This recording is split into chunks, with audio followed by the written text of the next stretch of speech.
વિડીયોની રીલો બનાવ કરે, વહેલી સવારે જાગે ને હર્ષ સંઘવીના નામથી ચાલુ થાય ને હર્ષ સંઘવીના નામથી એ લોકોનો દિવસ પૂરો થાય, મને આનંદ આવે. મેં ઊંધું કર્યું. એ લોકોને રીલ બનાવવાનો સમય ચાલુ થાય ને ત્યાર સુધી ગરબા રમાડ્યા. મેં કીધું લો.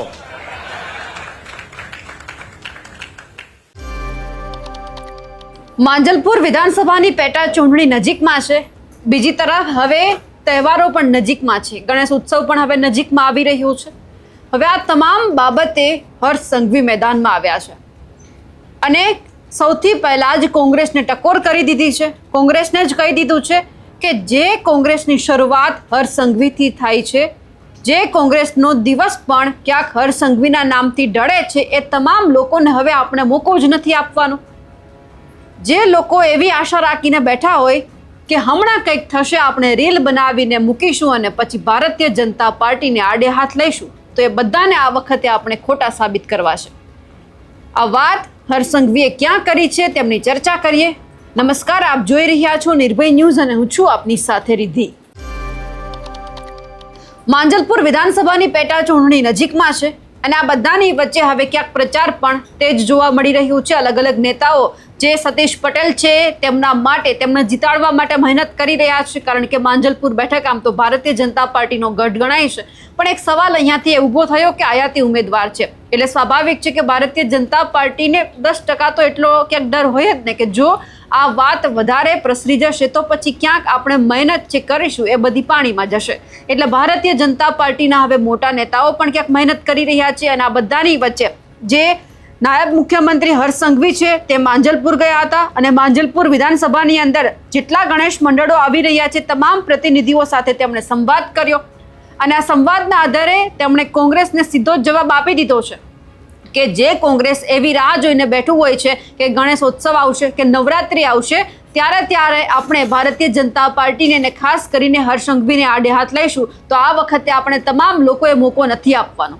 આપણે તમામ લોકોએ સાબિત કરીને બતાવવાનું છે કે અમે નીતિ નિયમ મુજબ કામ કરીએ છીએ, અમારે કોઈ જ ઉપર આક્ષેપ નથી કરવા. સૌથી પહેલા તો હર્ષ સંઘવીને સાંભળીએ કે તેમણે કોંગ્રેસ ઉપર પ્રહાર કરતા શું કહ્યું છે. ગણેશ ભક્તોને જ્યારે ગણપતિજીની પૂજા અર્ચના વિધિ આપણે જ્યારે કરતા હોઈએ ત્યારે જરૂરથી લોકમાન્ય તિલકજીની યાદ તો આવે ને આવે જ. જે લોકમાન્ય તિલકજીએ સૌથી પહેલા સાર્વજનિક ગણેશ ઉત્સવની શરૂઆત કરી મહારાષ્ટ્રમાં અને તે પછી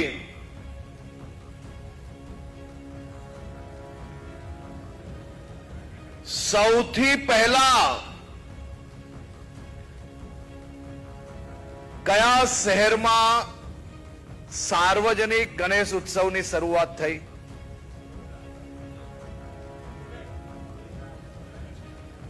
પુણેમાં તો સૌથી પહેલા શરૂ થઈ અને તે પછી લોકમાન્ય તિલકજીએ બરોડામાં આ સાર્વજનિક ગણેશ ઉત્સવની શરૂઆત કરાવી.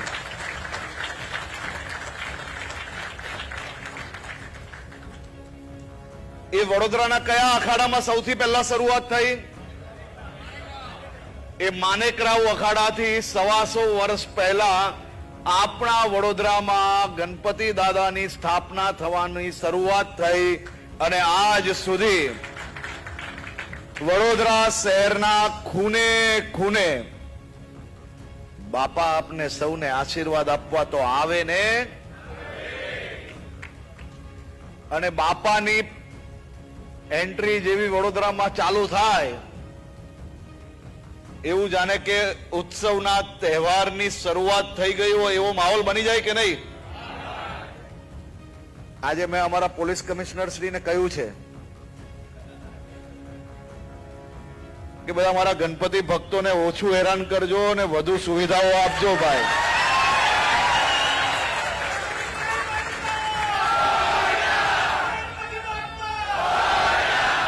આ પાછું મને તમે કોઈ ફોન કરો અડધી રાત્રે ને મારે જાગીને એ લોકોને કેવું પડે એની કરતા પહેલેથી કહી લીધું. પણ તમે મને કહો કે ગણપતિ હોય કે નવરાત્રી, નવરાત્રી આખી રાત ગરબા તમને બધાને રમાડવાની છૂટ અપાવી કે નહીં? અને વટથી રમાડ્યા કે નહીં? આ અનેક કોંગ્રેસિયાઓ એમને એવું લાગે છે કે નવરાત્રી એટલે ભારતીય જનતા પાર્ટીનો જ તહેવાર છે. અલા ભાઈ, તમે આ આપણો ગુજરાતની ઓળખ હતી, તમે ભારતીય જનતા પાર્ટીની બનાવી લીધી. આપણી ગુજરાતની સંસ્કૃતિમાં અંબાના ભક્તિમાં જયારે આખું ગુજરાત ગરબે રમતું હોય, હવે એ ગરબા રમવાનું મેં એવું કીધું કે મોડી રાત સુધી ગુજરાતના નાગરિકો ગરબા કેમ ના રમે? ગુજરાતમાં નહીં તો શું એ કરાચી જઈને રમે? હવે આ કોંગ્રેસીઓને સીધું પેટમાં દુખ્યું. હજી 24 કલાક નથી થયા અને મારા નામની પીઆઈએલ હાઈકોર્ટમાં કરી નાખી. મેં એ નક્કી કર્યું કે ગુજરાતના નાગરિકોએ ગુજરાતની આસ્થા, આપણા તહેવારો આ ઉજવવા માટે કોઈ 1, 2, 5 કોંગ્રેસીઓને ના ગમતું હોય તો 2 રોટલી ઓછી ખાય. આપણે તો વટથી ગરબા રમાડવાના છે.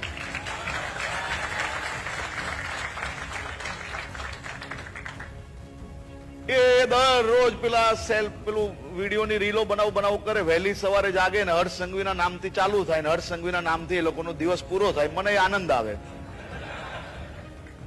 મેં ઊંધું કર્યું. એ લોકોને રીલ બનાવવાનો સમય ચાલુ થાય ને ત્યાર સુધી ગરબા રમાડ્યા. મેં કીધું લો, અને ગરબા રમીને વહેલી સવારે તમે બધા ઘર તરફ જાઓ ત્યારે રસ્તામાં કોઈ બી દુકાન બંધ મળતી હતી? અને વટથી મારા ગુજરાતના મધ્યમ વર્ગના વેપારીઓ, નાની નાની હોટલો, દુકાનો વાળાએ વેપાર કર્યો કે ના કર્યો?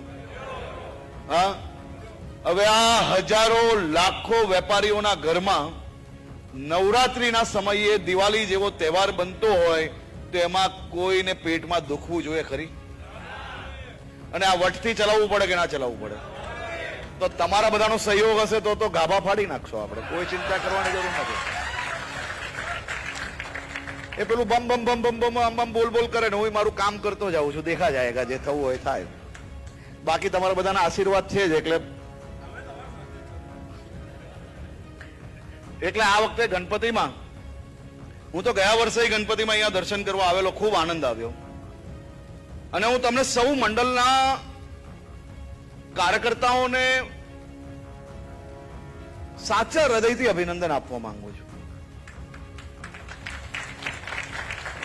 તમે ભક્તિ જોડે જોડે સામાજિક સંદેશ જે ખૂબ મહત્વનો આપો છો, એ અદ્ભુત કામગીરી છે. ગયા વર્ષે અનેક સ્થળો પર મારે જવાનું થયું.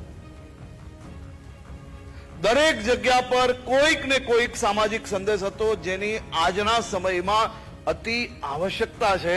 અને જે કામ તમે કરી રહ્યા છો એ અદ્ભુત કામગીરી છે.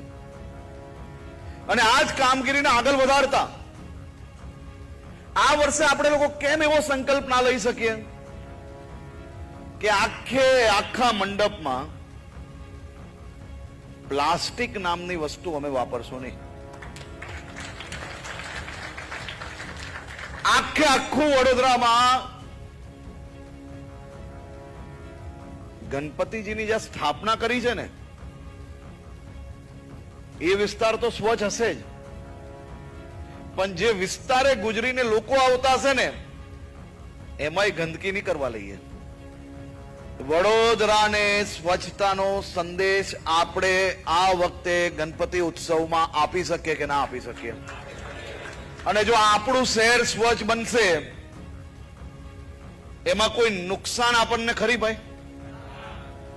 જો આપણા મંડળની આટલી મોટી શક્તિ હોય અને આપણા મંડળોમાં જો હજારો લાખો લોકો ગણપતિજીની પૂજા અર્ચના માટે આવતા હોય, તો પૂજા અર્ચના જોડે જોડે કોઈક સામાજિક જ્ઞાન લઈને જશે તો કોઈ નુકસાન ખરી આપણને?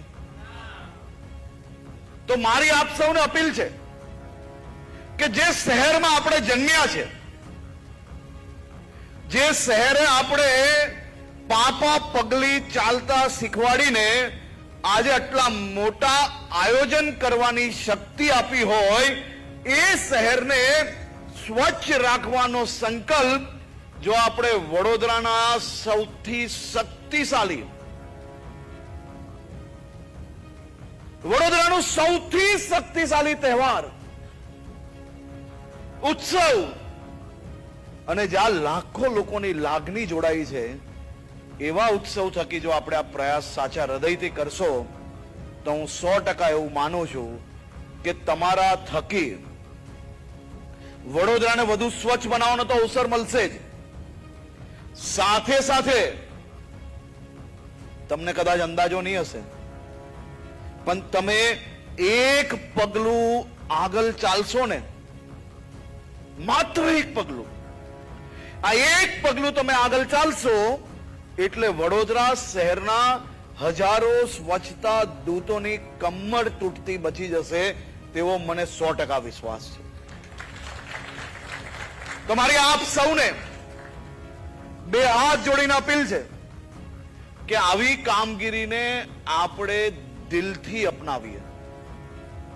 સમાજ માટેની આપણી જે ફરજ છે એ વધુ મજબૂતાઈથી અપનાવીએ અને આ વર્ષે કોઈ એક દિવસ નક્કી કરીએ કે એ દિવસે સૌ મંડળો ભેગા મળીને,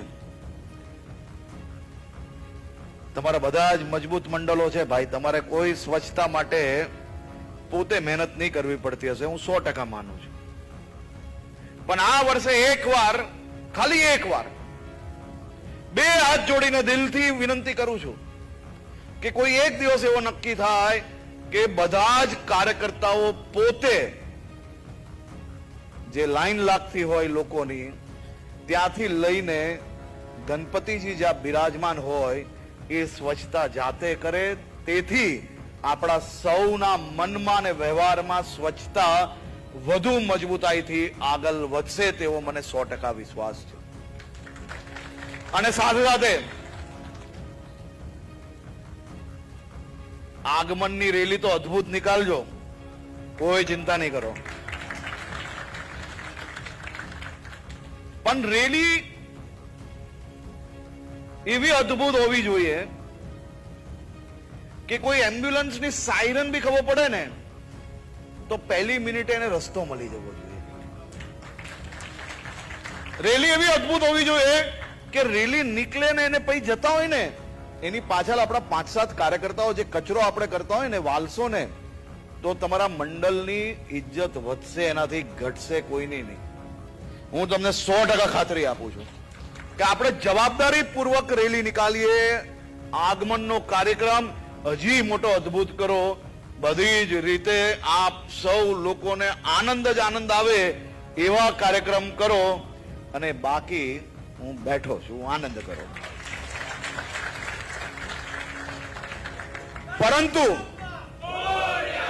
આગમનના કાર્યક્રમના હિસાબે બે જવાબદારી વાળું કામ કરવું અને એને ધર્મ જોડે જોડવું એ યોગ્ય નથી. યોગ્ય છે ખરી? 500 જણ નીકળેલા હોય ને એક કોઈ હોય કે જેના મગજ પર ભાર ચડી ગયો હોય, બરાબર છે, આમ આગમનનો આમ કાર્યક્રમ લઈને નીકળ્યો એટલે એને એમ લાગતું હોય કે આજે તો બધો આમ વિસ્તાર આપણો જ છે, બધું તોડી નાખવું ને ભૂક્કા બોલાવી નાખવું, એવું નહીં. મગજ પર ભાર ના રાખો, ખભે જ ભાર રાખો એટલું સારું છે. મગજ પર ભાર રાખવામાં નુકસાન બહુ છે, કારણ કે સવારે પછી આપણે જયારે ઉઠીએ ને એટલે યાદ આવે કે આ થોડી ભૂલ થઈ ગઈ. થતું હશે ને બધાને આવું, પણ એટલે થોડું થોડું જરાક રાહ જોજો. સવારે ભૂલ થાય ને સવારે યાદ આવે એવું નહીં રાખતા, ત્યારે જ સ્થાન પર જ્યાં હોઈએ ત્યાં જ ખ્યાલ આવે એવું રાખજો પરિસ્થિતિ, એટલે વાંધો ના આવે. તો આપ સૌ લોકોને આ વર્ષે ગણપતિ ઉત્સવ,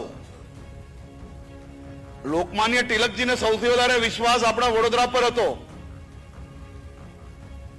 એ વિશ્વાસને વધુ મજબૂત બનાવીએ તેવી શુભકામનાઓ હું આપું છું. અને આ ગણપતિજીના દર્શન માટે ખાલી વડોદરાથી નહીં, દેશભરના લોકો વડોદરા આ ઉત્સવ દરમિયાન આવે તે માટે આપણે શું કરવું જોઈએ એ અહીંયા બેઠેલી શહેરની જે ટીમ છે તેને વિચારવું જોઈએ. રાજ્ય સરકાર પાસે, મહાનગરપાલિકા પાસે સાથે મળીને કઈ રીતે કામગીરી લેવી જોઈએ કે જેથી હજારોની સંખ્યામાં આવનારા 5 વર્ષમાં ગણપતિ ઉત્સવમાં આખા દેશના નાગરિકો આ વડોદરાનો ઉત્સવ જોવા માટે આવે. તે માટે ટીમ વડોદરા એક પ્લાનિંગ કરીને આવે. બજેટ ફાળવવાની જવાબદારી મારી.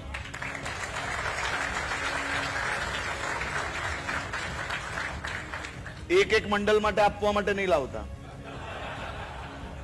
કે ભાઈ આ મારી બાજુમાં, મારી સોસાયટીની બાજુ વાળો છે, આને આપી લો, મારી સોસાયટીની બાજુ વાળો છે. આપણે વડોદરા માટે કરવું જ કઈ. વડોદરા શહેરને મજબૂત કરવા માટે તમને કદાચ અંદાજો નહીં હશે કે તમારા આ ગણપતિ ઉત્સવમાં કેટલી તાકાત છે. મને અંદાજો છે, હું કેટલાય વર્ષોથી આવું છું અને હું જોઉં છું કે કઈ આસ્થા જોડે તમે લોકો આટલી મોટી વ્યવસ્થાઓ ઊભી કર્યું છે. પણ એને વધુ મજબૂત કરવા માટે હવે પ્લાન કરવો પડશે. એને કઈ રીતે કરવું, કઈ રીતે આગળ વધારવું. 5 વર્ષનો પ્લાન બનાવીને 5, 25, 30 લોકોની જે આયોજક મંડળની કમિટી છે એમાંથી એક 2 લોકો જે લાંબુ વિચારી શકે, જે 5 વર્ષ પછીનું વિચારી શકતા હોય એવા 25, 30 લોકોની એક કમિટી બનાવીને આપણે એને દેશભરમાં આનો પ્રચાર કઈ રીતે કરવો તેની વ્યવસ્થા એ પ્રમુખ સાહેબ તમે બેસીને જરાક કરાવરાવો. રમણભાઈ જરા પાછળ પડીને કરાવરાઈ લેજો ફટાફટ. કારણ કે નહીં તો 2-5 વર્ષ નીકળી ના જાય. આપણે ફટાફટ કરી લેવું છે પાછું. આપણે ફાવતું નથી પેલું બધું.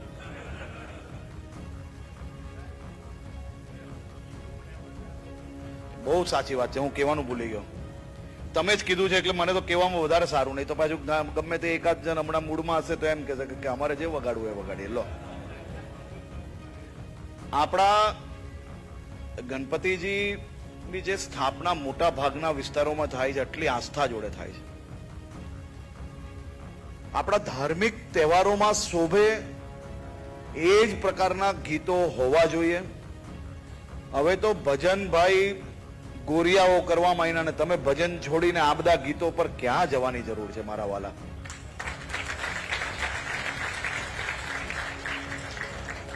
એટલે ભજન સિવાય ના જ વાગવું જોઈએ. ને તમે બધા કહેતા હોય તો આપણે પોલીસને એમાં કડક કરી લઈએ, ભજન સિવાય વગાડે એટલે આમ કરીને આમ ચાકી પાડ લઈએ.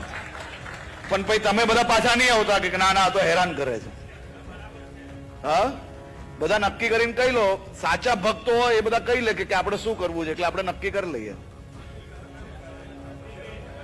વગાડવા જોઈએ ભજન જ ને. તો તમે બધા સંકલ્પ લઈ લો. હું તો ડીજે સીધો જમા કરાવી લઈશ, પછી 6 મહિને આપીશ. હા, ને પણ વગાડવાના નહીં ને. ભલા માણસ વગાડે તો લેવાની વાત છે, ના વગાડે તો ના લઈએ. પણ એના માટે ઘણા સ્થાન હોય છે. આપણે ગણપતિના આગમન કે વિસર્જનમાં આ પ્રકારના ગીતો વગાડીને આપણે કઈ બહુ સારું કામ નથી કરતા. વિચારવું જોઈએ ગંભીરતાથી ભાઈ. ભજન જોડે જ હોય દેશભક્તિ. સાચી વાત છે. આપણા સૌની વચ્ચેથી